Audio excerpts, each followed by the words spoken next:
warahmatullahi wabarakatuh. Terima kasih kepada Bapak Pengawas Bina yang sudah menyempatkan hadir pada hari ini, dan saya ucapkan terima kasih juga kepada Bapak Ibu Guru yang sudah sama-sama hadir di tempat ini.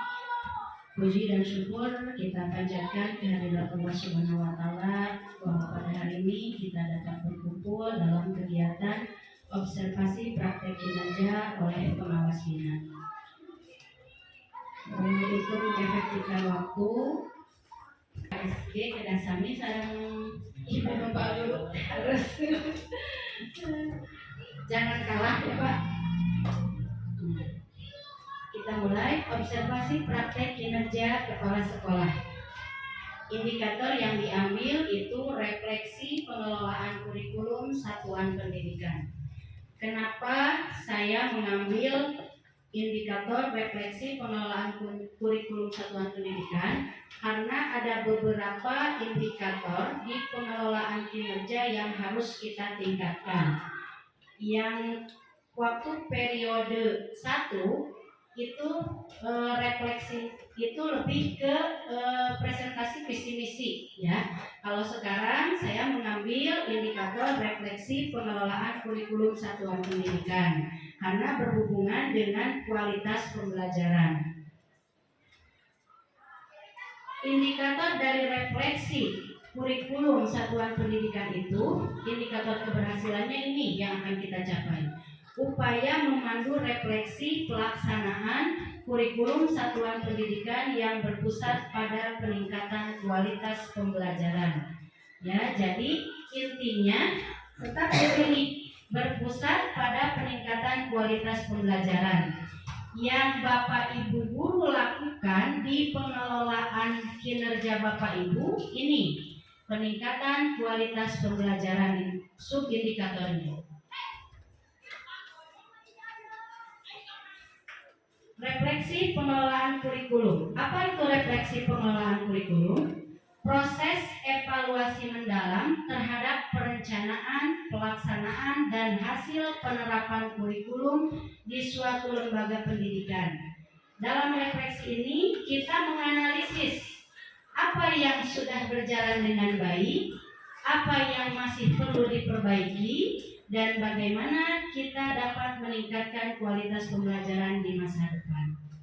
Nah, perencanaannya sudah kita rencanakan dari awal tahun ajaran baru, ya, perencanaan, dan pelaksanaannya kita sudah melaksanakan visi, sudah melaksanakan misi, sudah melaksanakan tujuan, itu yang ada di kurikulum selama 2 tahun. Kita sudah berjalan 2 tahun, Bapak Ibu.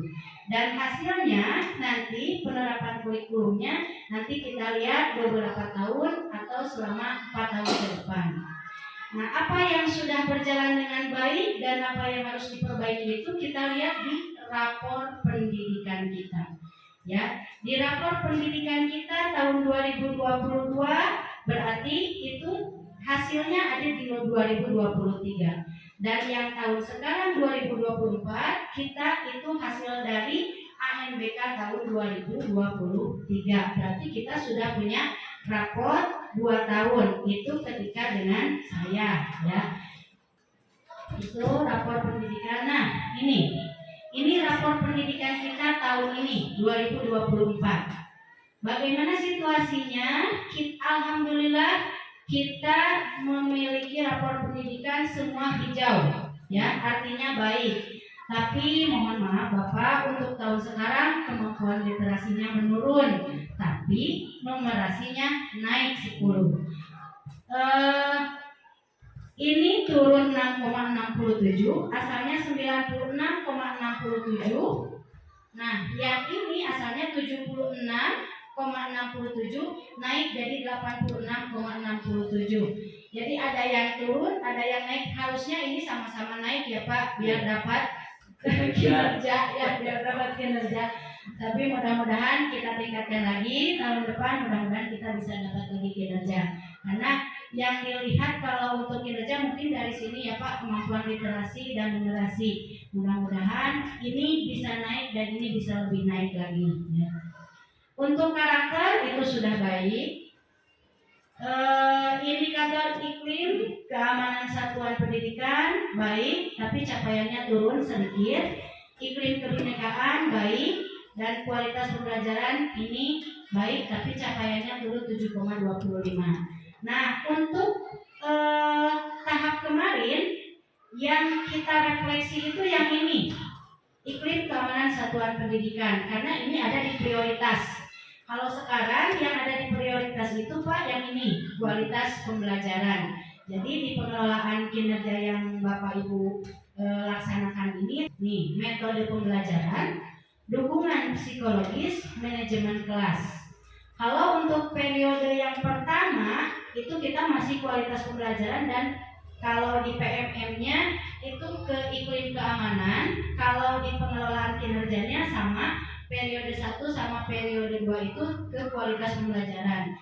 Yang tahun kemarin itu periode kemarin tahap 1 yang ini, yang metode pembelajaran. Ya, ini metode pembelajaran karena dilihat dari presentasenya 74,38. Jadi kita cari yang bawah dulu kalau untuk periode kemarin. Kalau sekarang tidak di sini lagi. Mudah-mudahan nanti hasil di rapornya naik ini karena sudah ada di tahap kemarin ya. Sekarang kita ke sini ke manajemen kelasnya ya, yang Bapak Ibu kerjakan di sini di manajemen kelasnya. Nah, ini tentang metode pembelajaran. Metode pembelajaran itu praktek pengajaran yang bertujuan membimbing dan mendukung peserta didik dalam membangun pemahaman. Supervisi kepala sekolah sedikit-sedikit meningkat Pak. Metode pembelajarannya sekarang ada diskusi kelompok. Asalnya klasikal terus, kalau sekarang ada diskusi kelompoknya gitu. Jadi sangat bermanfaat dan sangat menunjang ke pembelajaran dengan metode kerja kelompok, metode diskusi kelompok itu. Ada presentasinya, ada tanya jawabnya gitu. Nah, ini dilihat dari sini, mengukur capaian metodenya dari sini. Nilai rata untuk instruksi yang adaptif, panduan guru, aktivitas interaktif, pembelajaran literasi, numerasi, skor iklim pembelajaran juga di survei lingkungan belajar. Nah, kenapa kemarin Bapak Ibu mengisi survei lingkungan belajar itu harus benar-benar dipikirkan, jangan langsung dijawab walaupun soalnya banyak ya Bapak Ibu, soalnya 100 ada yang 116, 113 gitu. Soalnya banyak tapi lebih banyak kepala sekolah Pak 135 soalnya ya. Ini. Jadi semua itu menunjang ke sini ya. Jadi harus hati-hati dalam menjawabnya. Nah, ini dukungan psikologis. Praktek pembelajaran dengan melihat pemenuhan kebutuhan peserta didik guna merasa kompeten dan dihargai sebagai bagian dari kelas. Kalau dukungan psikologis ini di kelas sekarang sudah ada kesepakatan kelas, Bapak. Sudah ada kesepakatan kelas, terus sudah ada 5S, senyum sapa salam di semua di pojok-pojok ini sudah banyak yang terpampang Pak di madinya.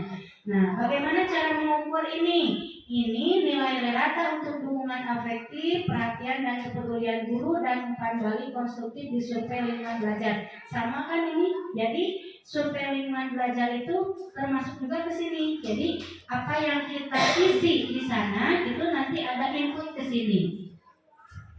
Yang terakhir, manajemen kelas. Praktek pembelajaran melihat proses perilaku peserta didik dan pemusatan perhatian terhadap aktivitas tugas yang dilakukan. Cara mengukurnya bagaimana? Nih, nilai rata untuk keteraturan suasana kelas dan disiplin positif di survei lingkungan belajar.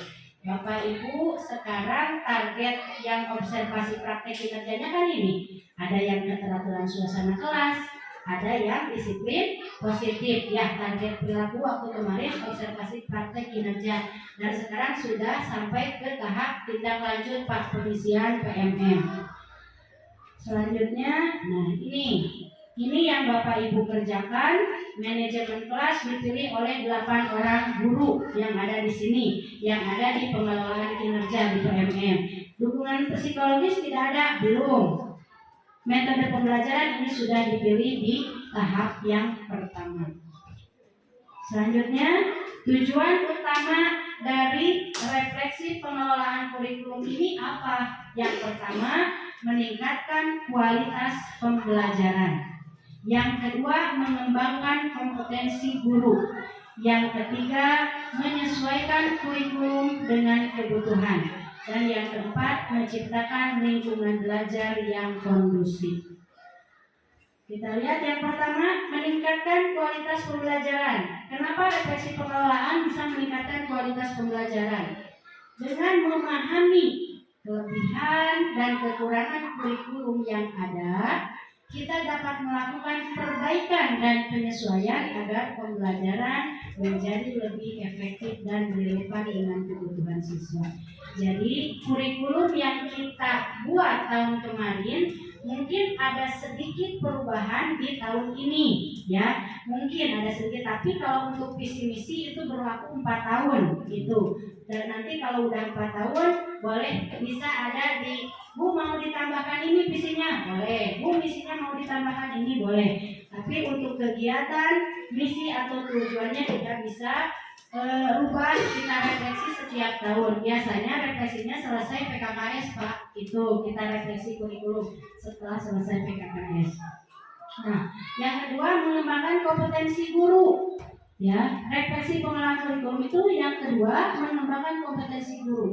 Proses refleksi mendorong guru untuk terus belajar dan mengembangkan kompetensinya dalam merancang dan melaksanakan pembelajaran yang inovatif. Tadi sudah dibahas oleh saya bahwa observasi praktek kinerja oleh teman sejawat itu di sini manfaatnya bisa mengembangkan kompetensi guru yang asalnya Bapak Ibu guru mengajar tidak menggunakan media.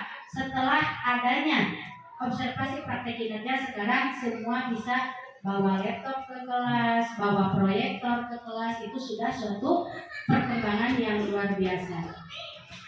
Selanjutnya, yang ketiga, menyesuaikan kurikulum dengan kebutuhan. Refleksi memungkinkan kita untuk melihat sejauh mana kurikulum yang ada sudah sesuai dengan perkembangan siswa, tuntutan zaman, dan karakteristik siswa. Karena posisi kita Cisarani 2 itu baru 2 tahun berjalan ke kurikulum merdeka, jadi kita masih dalam tahap penyesuaian, ya, dalam tahap penyesuaian baik itu dalam pembelajarannya dengan pembelajaran Bu seperti apa sih berdiferensiasi itu, kan masih ada yang bertanya, tapi sedikit-sedikit kita sudah mulai merasakan bahwa oh ini pembelajaran berdiferensiasi itu, ya.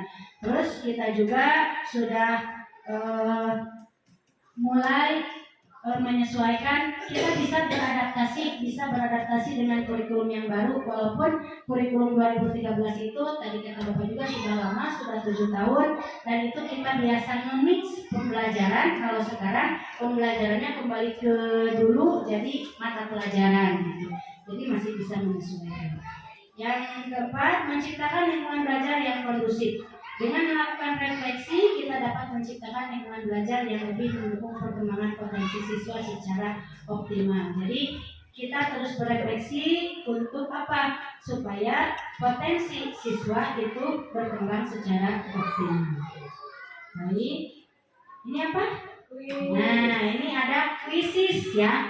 Kuisis ini, ya, untuk apa kuisis ini? Ini adalah respon.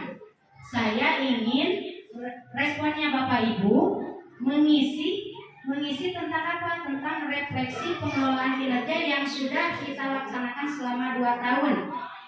Ibu Bapak harus menjawab beberapa pertanyaan dari kuisis ini. Kita gunakan kuisis karena ke anak-anak juga ada yang sudah menggunakan kuisis. Jadi Ibu coba ke Bapak Ibu gurunya sekarang, ya.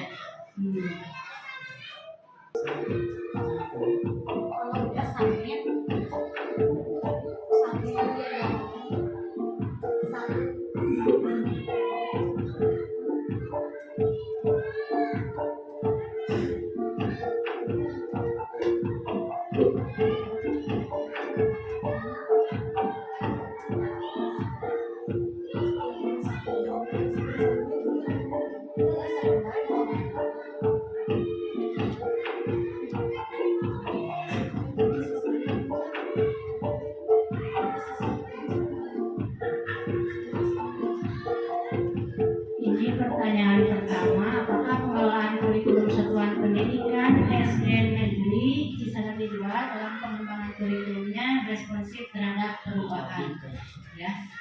Tuh, jawabannya semua menjawab iya.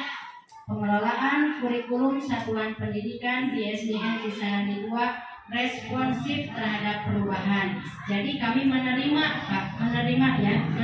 dengan baik responsif itu terhadap perubahan dari kurikulum 2013 ke kurikulum Merdeka. Soal selanjutnya.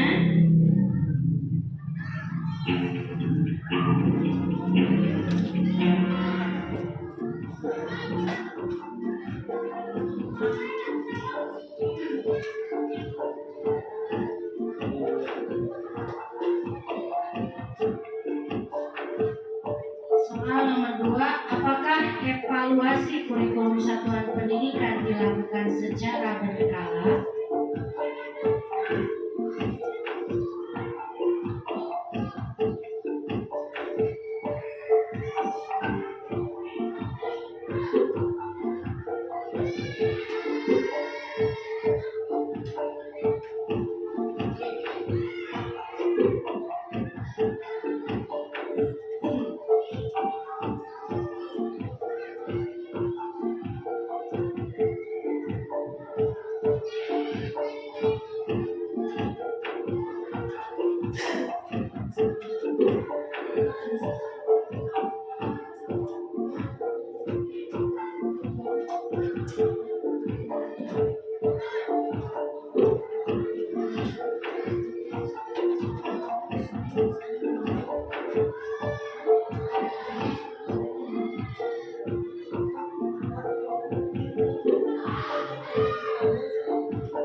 Aplikasi kuisis ini Pak digunakan baru di kelas 5 oleh Pak Depi.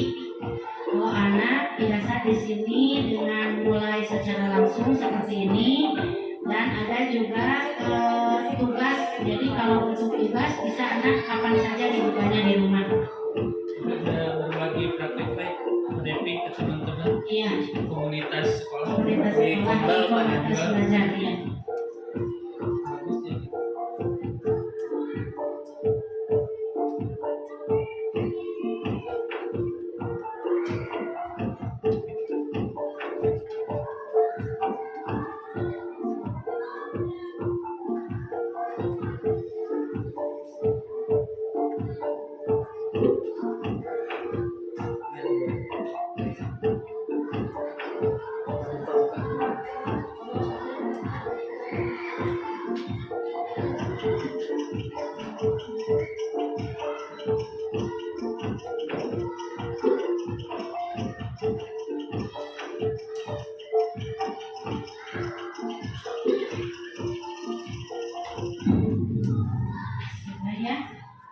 Sudah habis, kita lihat.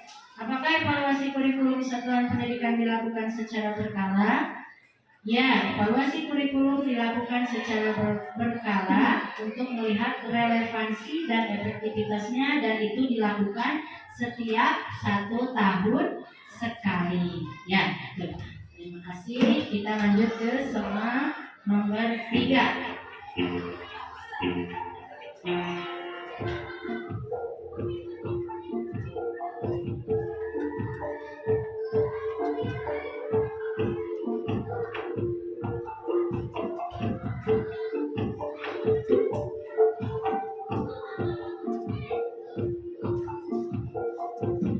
Soal yang ketiga, apakah dalam pengelolaan kurikulum satuan pendidikan terbuka terhadap inovasi dan pengembangan kurikulum?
satuan pendidikan terbuka terhadap inovasi dan pengembangan kurikulum?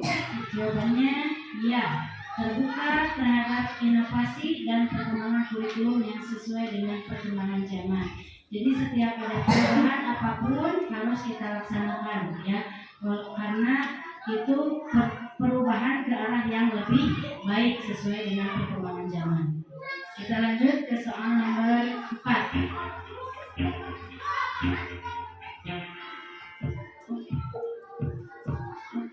Nah, ini soal nomor 4. Apakah terjadi kolaborasi dengan berbagai pihak dalam pengelolaan kurikulum satuan pendidikannya di SD kita?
Jumlah responden itu 10 itu jumlah guru ya, harusnya ada 10 orang. Itu sudah ada respondennya ditulis sama ibu, tapi karena yang hadir berarti ini 7 respondennya yang hadir.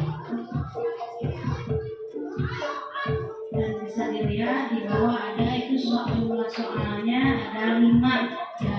Ini kita baru menyelesaikan 4 soal. Jadi jumlah semuanya 5 soal.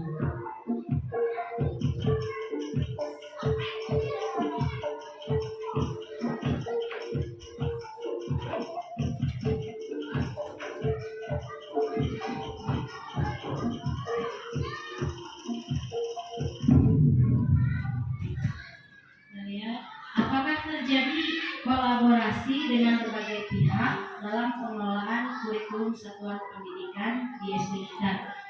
Jawaban respondennya ya, kolaborasi dengan berbagai pihak yaitu guru, siswa, orang tua siswa, komite, itu selalu setiap kita punya program pasti mereka semua dilibatkan ya. Jadi alhamdulillah kalau di sini kompak, baik bapak ibu gurunya, orang tuanya itu semua kompak, baik dalam program yang sifatnya di luar seperti 17 Agustus, Maulid, itu semua orang tua juga kompak dan komite sekolah. Soal terakhir.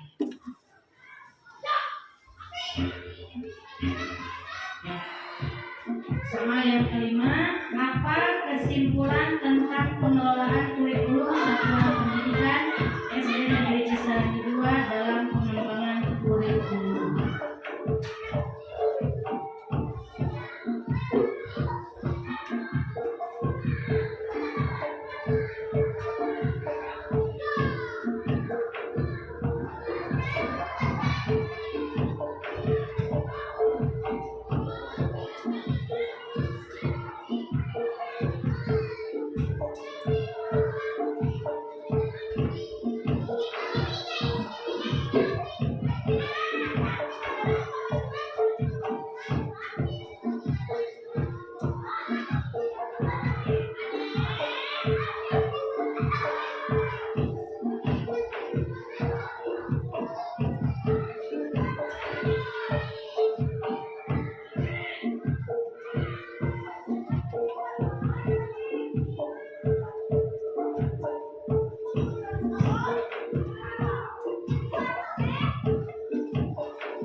Apa kesimpulan tentang pengelolaan kurikulum Satuan Pendidikan SD Negeri Cisarangi 2 dalam pengembangan kurikulum? Bahwa sekolah sudah berada di jalur yang tepat dalam meningkatkan kualitas pembelajaran dengan terus melakukan evaluasi dan pengembangan. Sekolah dapat mencapai tujuan untuk menghasilkan lulusan yang berkualitas dan siap menghadapi tantangan masa depan. Ini kesimpulan ini dari responden Bapak Ibu Guru yang terjun langsung merealisasikan program-program yang ada di kurikulum Satuan Pendidikan. Karena kita punya moto bersama kita bisa, Bapak. Dan selalu kita bersama-sama dalam program apapun kita bersama-sama. Ya, alhamdulillah soal sudah selesai terpenuhi, sudah 5. Kita lihat papan peringkatnya. Ini Bu Erni ya, peringkat pertama Bu Erni Mariani. Tepuk tangan Bu Erni Mariani. Pak Bu Dewi yang kedua, Pak Devi ketiga, Bu Sumi ketiga, tapi kalau skor sama 3.000. Bu Yanti kelima, Bu Eli keenam, Bu Erni Sania ketujuh. Bu Eli ada 2 ya di bawah. Bu Eli ada 2 kuisis, ada 2 kuisis ya. Ya, terima kasih untuk respondennya yang responsif. Terima kasih. Ini hanya pembelajaran saja. Mudah-mudahan Bapak Ibu bisa mengaplikasikannya di kelas masing-masing. Dan segini juga sudah luar biasa, Bapak. Termasuk Bu Eli juga ikut, Pak. Termasuk Bu Eli juga mengikuti perkembangan zaman dan teknologi. Terima kasih. Baik Bapak Ibu, kita lanjutkan kembali dengan sesi presentasi kita. Masih ada beberapa presentasi yang harus disampaikan.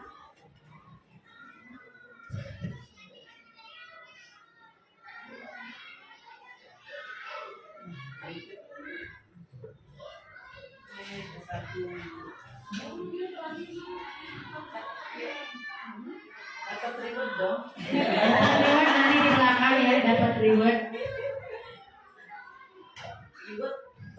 Ya, kita lanjutkan. Apa itu kurikulum? Kurikulum merupakan pedoman yang menentukan arah, tujuan, dan esensi dari proses belajar mengajar yang berlangsung di sekolah. Pengelolaan kurikulum yang optimal menjadi tanggung jawab bersama, ya. Jadi juga guru, kepala sekolah, dewan komite, dan pengawas sekolah itu harus satu arah, satu tujuan sesuai dengan esensi dari proses belajar mengajar. Selanjutnya, ini pendampingan dan fungsi kurikulum. Siapa yang mendampingi kita? Yaitu Bapak Pengawas Bina kita, ya. Pendampingan dan fungsi kurikulum adalah proses memberikan bantuan dan bimbingan kepada satuan pendidikan dalam merancang, mengembangkan, dan mengimplementasikan kurikulum yang sesuai dengan kebutuhan peserta didik. Langkah penting dalam pendampingan dan fungsi kurikulum yang pertama, analisis kebutuhan dengan mengidentifikasi kebutuhan peserta didik. Yang kedua, perencanaan kurikulum melalui penyusunan visi, misi, dan tujuan kurikulum dan merancang struktur kurikulum termasuk pembelajaran, capaian pembelajaran, tujuan pembelajaran, dan modul ajar. Yang ketiga, pengembangan konten melalui pengembangan materi ajar, bahan bacaan, dan sumber belajar lainnya. Ini semua ada di kurikulum satuan pendidikan. Bab 1, analisis kebutuhan, karakteristik kebutuhan peserta didik. Bab 2, kita ada di visi misi dan tujuan sekolah kita mau kemana. Bab 3 ada di pengorganisasian, Bapak Ibu, struktur kurikulum ada di sana, intrakurikuler, kokurikuler ada di sana, dan ekstrakurikuler. Dan yang ini pengembangan konten melalui pengembangan materi ajar, bahan bacaan, dan sumber belajar. Selanjutnya, nih data jumlah peserta didik. Ini data jumlah peserta didik kita itu sebanyak 198. Laki-laki dan perempuan itu bedanya tidak terlalu jauh. Jadi di kelas kita pembagian kelasnya heterogen. Ada laki-laki dengan perempuan, ada ya tidak satu kelas laki-laki semua, satu kelas perempuan semua tidak, tapi heterogen. Selanjutnya, data pekerjaan orang tua. Ini data pekerjaan orang tua diambil dari mana? Dari PPDB, penerimaan peserta didik baru.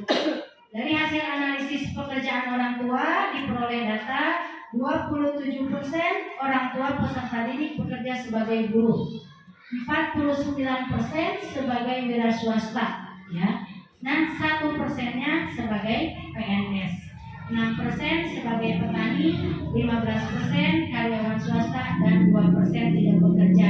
Ini yang ada yang oleh nenek kakeknya ya, lebih banyak nenek kakek yang sudah meninggal orang tuanya. Iya. Selanjutnya, data kemampuan literasi dan numerasi. Dilihat dari kemampuan ini, dilihat dari rapor pendidikan. Ada kemampuan mahir, ada cakap, ada mendasar. Ini yang paling tinggi itu kemampuan mahir. Kalau literasinya yang mahir ada 77%. Dan ini PR kita, ya, 13% termasuk proporsi peserta didik dengan kemampuan literasi mahir. Yang ini cakap, ya. Yang ini sudah cakap.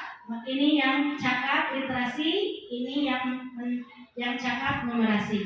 Kalau yang cakapnya literasi ada 77, kalau yang cakapnya numerasi ada di 83%. Dan yang ini PR Bapak dan Ibu nih yang masih mahir itu PR 13% di literasi dan 3% di numerasi.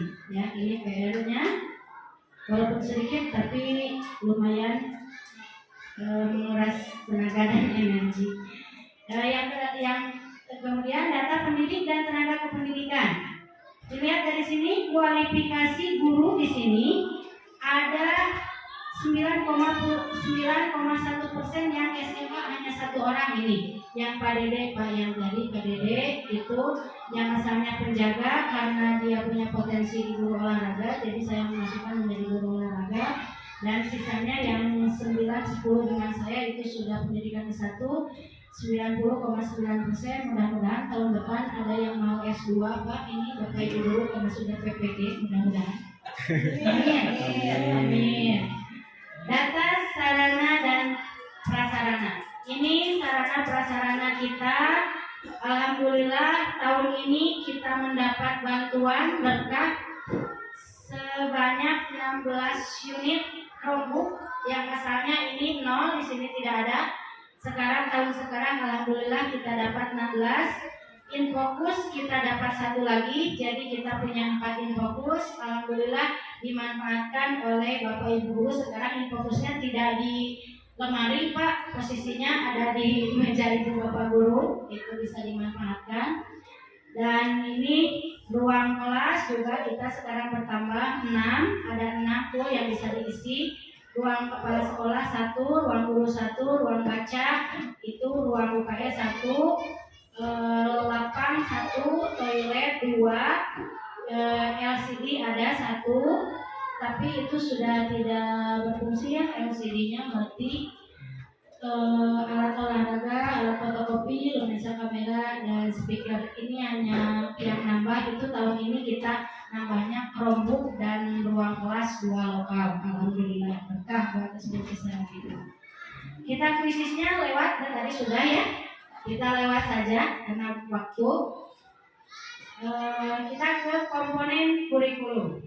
Komponen kurikulum itu ada 5. Yang pertama tujuan, isi, media, sarana dan prasarana, strategi, dan yang terakhir proses belajar mengajar. Komponen tujuan. Tujuan kurikulum berisikan gambaran kualitas manusia yang diharapkan yang terbentuk dari proses pendidikan. Dengan adanya tujuan dapat digunakan sebagai petunjuk arah perubahan yang dicita-citakan dari suatu kurikulum.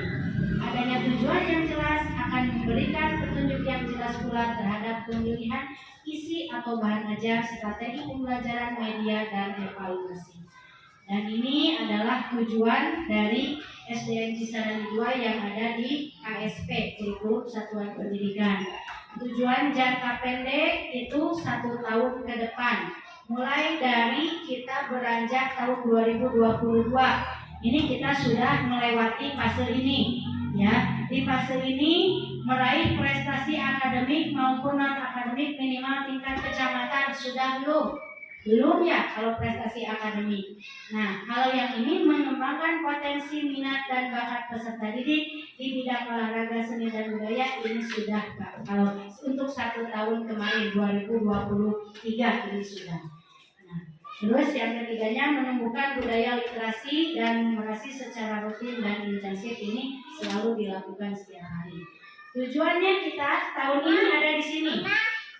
Jangka menengah 2-3 tahun ke depan. Ini 2024-2025. Kita kemarin hampir mau ke juara tingkat kabupaten, tapi Allah merencanakan kita masih di tingkat kecamatan saja katanya kan. Nanti tingkat kabupaten mudah-mudahan di tahun depan. Insya Allah ya.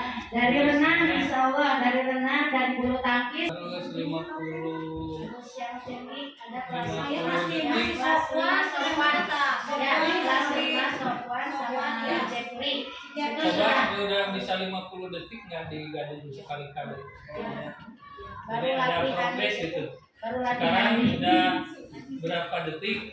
Ya, harus Betul, 50 detik. 50 detik, berarti 1 detik 1 meter. Iya. Kalau sampai 40 itu lebih bagus, ada alatnya. Dan nanti kita itu PR buat kita ya. Gaya bebas aja deh, Ya, bebas. karena kita sudah kalau tahun kemarin juara ketiga ya. Kalau tahun ini juara 3, kalau tahun kemarin juara 2 ya. Jadi belum diberi kesempatan, mudah-mudahan tahun depan juara 1. Mudah-mudahan karena itu dari renang. Sama tahun ini kita tadinya mau dapat juara 1 bulu tangkis ya. Alhamdulillah Cisarani 1 itu PR juga. Mudah-mudahan Dekat tahun gor ini Cisarani bisa kita dekat gor gitu. Mudah-mudahan ya kita tahun depan kita udah punya potensi dari anak-anaknya. Nah ini kalau ini tujuan jangka panjangnya 4 tahun ke depan. Ini 4 tahun ke depan jangkauannya provinsi ya. Tapi itu target ya, target kita mau tercapai atau tidak kan kita sudah berusaha semaksimal mungkin. Hasilnya kita serahkan kepada Allah ya. Tapi alhamdulillah kalau sudah masuk di kecamatan juga sudah alhamdulillah. Kita lanjutkan komponen isi atau materi. Komponen ini merupakan pengetahuan ilmiah berisikan fakta, konsep, prinsip, nilai, dan keterampilan yang diberikan kepada peserta didik. Ini adanya di komponen yang tadi, yang di bab 3, pengorganisasian, pembelajaran. Itu ada intrakurikuler, ada P5, itu kurikuler, dan ada ekstrakurikuler. Untuk intrakurikuler, itu kita punya itu menggunakan pendekatan mata pelajaran dalam mengimplementasikan kurikulum merdeka sesuai dengan fasenya, fase A kelas 1 2, fase B kelas 3 4, dan fase C itu ada di kelas 5 dan 6. Nah, pencapaian kompetensi peserta didik tiap mata pelajaran untuk kelas 1 2 3 4 5 dan 6 dalam implementasi kurikulum merdeka mengacu pada CP ya. Capaian pembelajaran sebagaimana tertuang dalam keputusan Kepala Badan Standar Kurikulum. Ini yang terbaru ya. Ini yang terbaru mungkin nanti berubah lagi Pak ya, kan ini Kementerian Pendidikan Kebudayaan Riset. Kalau sekarang Kementerian Pendidikan Dasar dan Menengah ya. Kalau sekarang, jadi nanti mungkin tidak tahu CP ini akan ada lagi bersama kita atau sudah akan hilang ya. Itu kita nanti tunggu. Nah ini untuk kurikuler K5-nya itu sama, ini juga kita mengacu pada keputusan Kementerian Pendidikan yang terbaru nomor 031 tentang kompetensi dan tema proyek. Tapi kita mengambil 2 tema ya, semester 1 dengan semester 2 dengan alokasi waktu 3 JP per bulan ya, setelah kemarin di itu ya Pak, sekarang 3 JP per bulan ya Pak. Untuk itu untuk K5 untuk K5. Nah, selanjutnya ekstrakurikuler sebagai wadah mengembangkan potensi, bakat, minat, kemampuan kepribadian kerjasama dan kemandirian dalam peserta didik secara optimal untuk menyalurkan minat dan bakat peserta didik. Ekskul di sini yang wajibnya itu adalah pramuka, ya pramuka. Kalau bulu tangkis, renang dan pencaksilat itu ekskul keminatan yang mau saja, yang punya bakat dan punya minat. Kalau punya bakat tidak berminat itu tidak akan maju. Tapi ini yang kita fokuskan. Kalau ekstrakurikuler wajib itu pramuka, itu dari kelas 4, 5, dan 6. Kalau yang ini keminatan, mau ke bulu tangkis boleh, renang boleh, pencaksilat juga boleh. Selanjutnya komponen media. Media merupakan sarana dan perantara dalam pelajaran.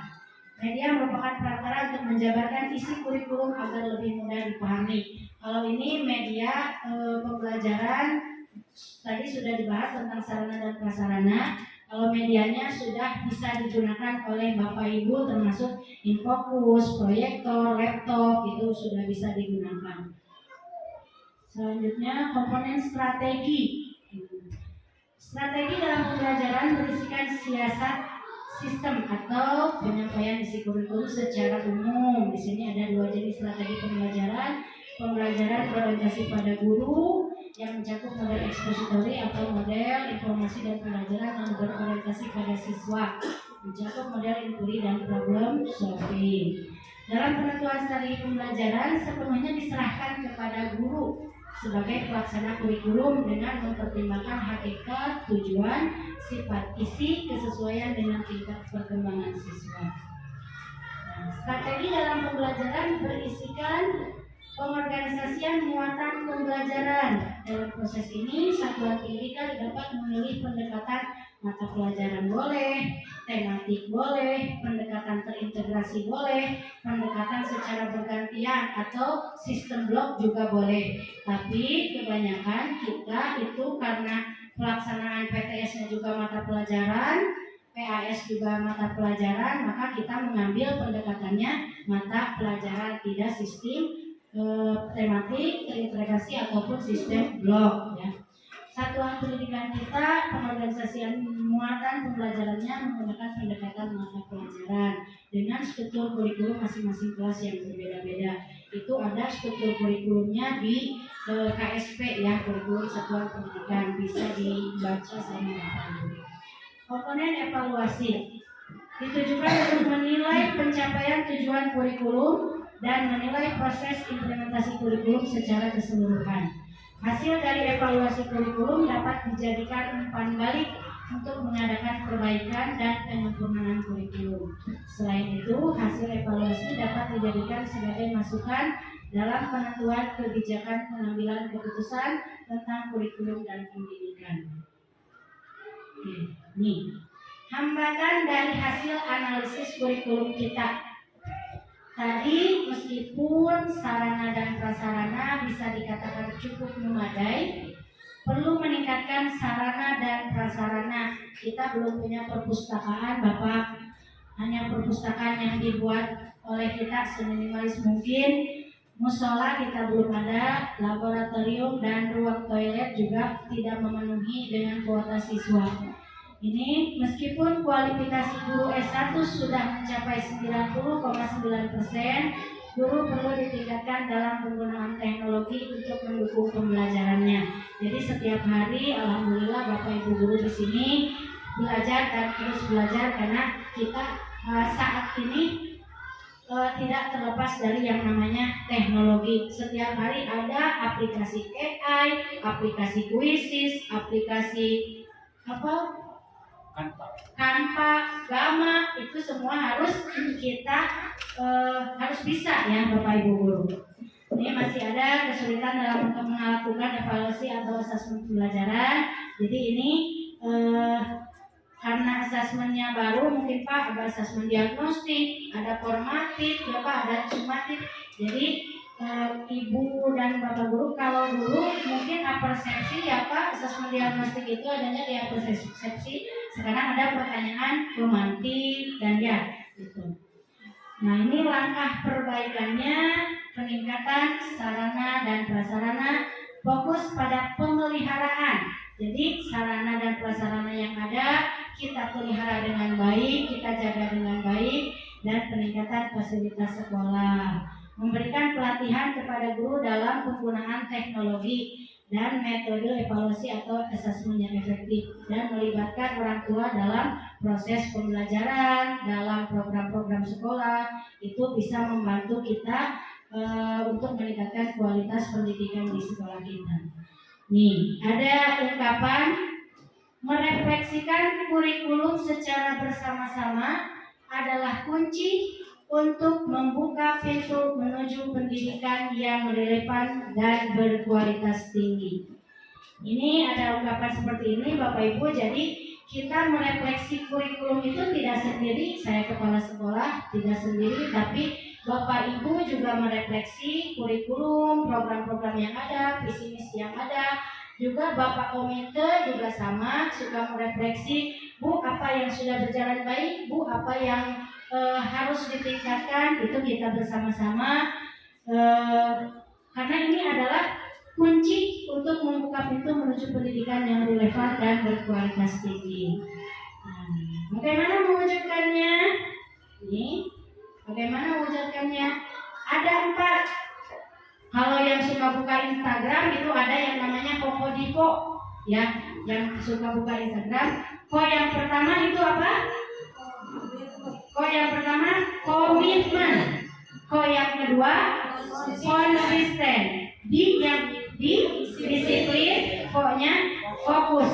Ya, ini saya amati tiru dari Instagram ya. Jadi Kokodipo. Komitmen, konsisten, disiplin, fokus. Untuk apa? Untuk mewujudkan ini.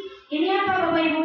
Visi, misi, dan tujuan satuan pendidikan. Jadi kita harus punya komitmen, harus konsisten, harus disiplin, harus fokus dalam meningkatkan atau mewujudkan visi, misi, dan tujuan satuan pendidikan.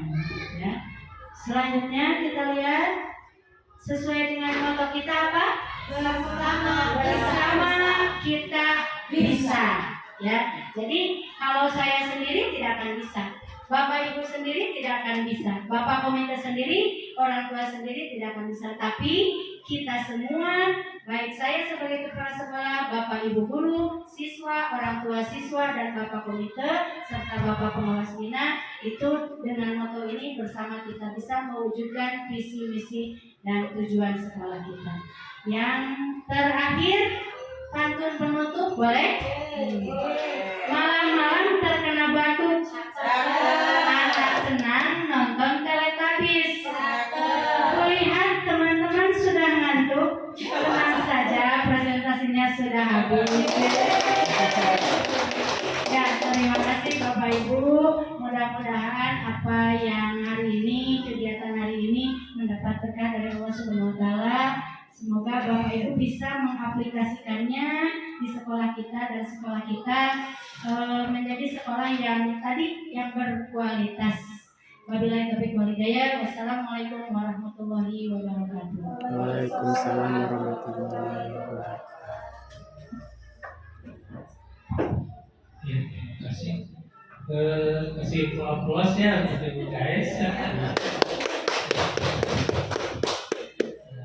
Ibu alhamdulillah presentasi yang sudah disampaikan sudah sangat sangat baik ya Bapak Ibu ya, sudah menggunakan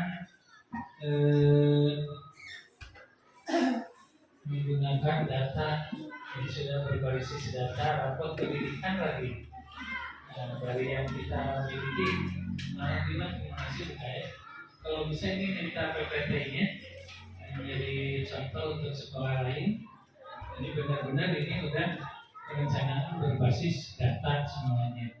Jadi memang itu Bapak Ibu membuat rencana pembelajaran berbasis data. Kalau literasinya menurun ada apa? Tapi mungkin bukan karena ibu gurunya menurunkan kinerja ya, tapi mungkin karena input anaknya yang berbeda. Gitu. Jadi kita tidak bisa menyalahkan ke ibu KS, ke bapak ibu guru, kok meningkat literasi, padahal pembelajaran perasaan lebih meningkat, gitu. Mungkin yang dikirimkan berapa orang? 30 orang itu mungkin kemampuannya beda dengan yang dulu, kelas 5 dulu sudahnya. Tapi numerasinya malah bagus yang sekarang. Ya itu anak yang menentukan. Tapi kan masih di atas ekspektasi ya, masih di atas standar anak-anak kita. Literasi dan numerasinya masih di atas standar. Ada penurunan juga tidak menjadi jeblok gitu kan, tidak. Gitu. Jadi saya ucapkan terima kasih Bapak Ibu. Kemudian tadi dengan adanya kesepakatan kelas ya. Kemudian dengan kesepakatan kelas, karena memang di akreditasi itu kesepakatan kelas. Jadi di sekolah itu ada tata tertib sekolah dan ada kesepakatan kelas. Kesepakatan kelas tinggi mungkin ya. Kalau kelas 1 mungkin bagaimana kita ada, tapi udah setuju anak-anaknya. Karena anak-anak itu harus menyetujui kesepakatan kelas. Apa kesepakatannya? Masuk jam 7.30 setuju? Itu mah tata tertib sekolah ya. Harus. Kalau kesiangan sanksinya apa? Nah ini yang sanksi yang masalah. Jangan sampai sekot jam 100 kali pulang mati. Jadi kalaupun kelas 6 menyepakati hari 10 keliling di lapang, jangan ya. Walaupun sepakat nggak boleh, karena itu bukan pendidikan yang tadi yang efektif atau sikap positif ya, sikap positif tadi kan. Nah, yang bukan ke sikap positif. Jadi kalau harus ke sikap positif yang aman, yang produktif. Jadi setujunya apa? Kalau anak itu sudah misalnya tahfidz, ditanyakan ke ibu guru agamanya, tahfidznya ini sudah A2. Jadi dia membaca surat yang paling panjang yang sudah dihafal misalnya, atau membaca surat yang belum dihafalnya tapi membaca dari Quran atau dari apa gitu misalnya, atau perkalian, dia belum hafal perkalian 6, dia suruh baca perkalian 6 5 kali misalnya. Mudah-mudahan dengan baca 5 kali ada yang meremang-remang gitu. Jadi itu positif, konsekuensi itunya, sanksinya positif. Itu jangan sampai angkat kaki setengah jam, jangan. Jerer kuping sendiri 3 menit, jangan. Yang rambutnya panjang dipotong oleh gurunya sedikit, kelihatan ke polisi, Pak, lihat ini guru Pak, bahaya gitu. Jadi sekarang mah sanksi yang positif gitu ya, yang positif. Kemudian saya lihat ini progres PNM-nya. Kalau dulu hijau ada hijaunya, hijau tuanya hanya 1. Sekarang hijau tuanya sudah ada 3. Sekolah kita berarti lebih bagus. Aksi nyata hijau sekarang. Berarti sudah mengirim aksi nyata. Kalau memang belum divalidasi, nggak masalah sekarang. Nah, karena sudah datang sertifikat. Kalau sudah ujian, itu mah aksi nyata mau dikirimkan, tapi sertifikat bisa datang. Jadi untuk target PNM sekarang udah sertifikat keluar walaupun belum datang validasi aksi nyata. Mungkin dari sana itu apa dengan jumlah aksi nyata yang jutaan mungkin ya bingung validasinya. Itu jadi akhirnya sekarang diberi sertifikat walaupun belum divalidasi aksi nyata. Di sini aksi nyatanya udah hijau muda tapi cukup baik. Progres belajar cukup baik, mulai belajarnya baik, menggunakan perangkat ajaran baik, berarti sering betul ya. Bagus, silakan.